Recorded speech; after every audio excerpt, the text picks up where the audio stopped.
안녕하십니까.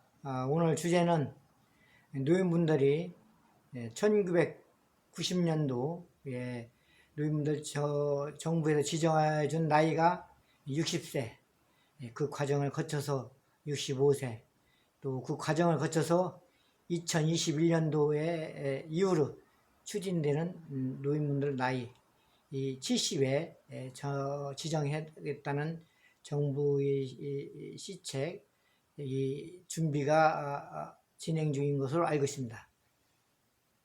과거에 인터넷 문화가 발전하지 않았을 경우에는 우리가 노인분들 60세에서 65세 이 과정에 양자 제도가 있었습니다. 양자 제도. 양자 제도 아시죠? 자식이 없는 분들한테 또 젊지만 또 외롭게 살아가신 분들, 그래서 과거에 이제 독거노인들 했죠. 독거노인, 무위탁노인들과 외로운 분들을 해서 연결을 시켜서 그 연결을 동사무소, 지금은 이제 주민센터죠. 그 동사무소에서 결혼해서 양자를 제도에 의해서 그렇게 가족을 만들어주는 그런 짧은 기간은 양자 제도가 있었습니다. 근데 왜 실패했느냐?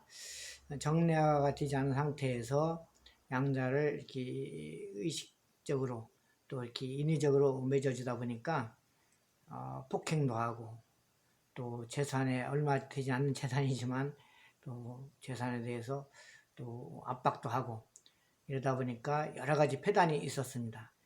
그 폐단이 있으므로 부작용이 있다 보니까 짧은 시간에 진행되던 양자 제도를 없애버렸습니다. 그리고 지금은 어떻습니까? 인터넷도 발달되어 있고 노인분들도 인터넷 많이 합니다. 누가 그러대요?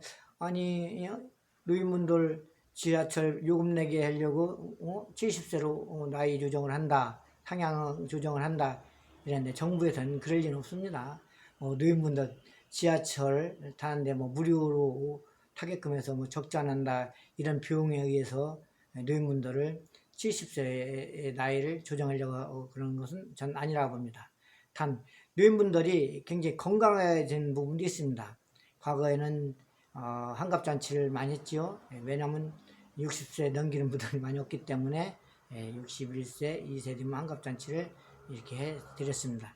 그것은 이제 우리가 노인분들 수명이 그만큼 짧았고 지금의 2021년도 21세기에는 노인분들의 나이가 이제는 건강한 나이가 됐지요. 그러다 보니까 30년 이후로 추진하는 것이 노인분들 나이를 70세로 보고 있습니다. 사실 저는 15년 전에 과거에도 제가 생각을 하고 있던 부분이 있습니다. 69세를 했으면 좋겠다 이런 제한적인 혼자 생각을 해봤었는데 정부의 시청은 이제 70세로 가닥을 잡아가는 것 같습니다. 그렇다 보면은 염려스러운 부분이 많이 있지 않습니까? 행정 부분에. 그렇다고 했을 경우에 지금 정부에서는 노인분들이 60세에서 65세 상향을 하고 30년 만에 70세로 이제 추진을 하고 있는데, 그러면 그 노인분들 그 나이에 또 환경적으로 또 미래적으로 준비가 행정적으로 되어가느냐 부분이 궁금하지 않습니까? 과연 전담부서가 있어서 진행되고 있는 건지, 만약에 전담부서가 있다면은 어느 부분을 중점적으로 두고서 노인분들 나이를 70으로 정하려고 하는 것인지, 명백한 부분이 행정적으로 먼저 이루어져야 된다고 보는 것이 저는 합당하다고 봅니다. 그러게 오늘 유튜브에 제가 오늘 시청자나 일반인분들께 이야기하고자 하는 것은 과연 준비가 정부에 행정적으로 되어 있느냐, 이것을 제가 말씀하고자 하여 오늘 유튜브를 시작하게 됐습니다. 그리고 우리 구독 안 하신 분들은 구독을 한번 꾹 눌러서 구독을 해 주시기 바랍니다. 이걸 유튜브 하다 보니까 구독이 생명입니다. 그러다 보니까 이 구독이 해주신 분들한테 정말 감사도 하지만 지금 구독을 하지 않으신 분들은 구독을 꼭 한번 해주시기 바랍니다. 진행하겠습니다. 그러다 보니까 여러 설이 많습니다. 궁금한 것도 노인들도 많고, 또 일반인들은 그걸 왜 70을 하는가 이렇게도 생각하는 부분이 많이 있지 않겠습니까? 저는 오늘 행정 부분에 이야기를 하는 것입니다. 행정 부분에 먼저 부서에 어느 부서, 물론 보건복지부서 진행되겠지요. 보건복지부 전담부서를 어떻게 지금 진행이 되고 있는지, 어느 부분에 중점을 두고 있는 것인지 저는 참 궁금합니다. 저는 그래서 오늘 하고자 얘기는 60세에서 65세 거쳐서 30년 만에 노인분들 나이를 70세로 추진 중인 것으로 알고 있는데, 이 부분을 어떻게 하실 건가에 대해서 저는 그렇다면 하는 과정에 전담부서가 있어서 하는 것인지 아니면 추상적으로 하는 것인지가 제일 전 궁금합니다.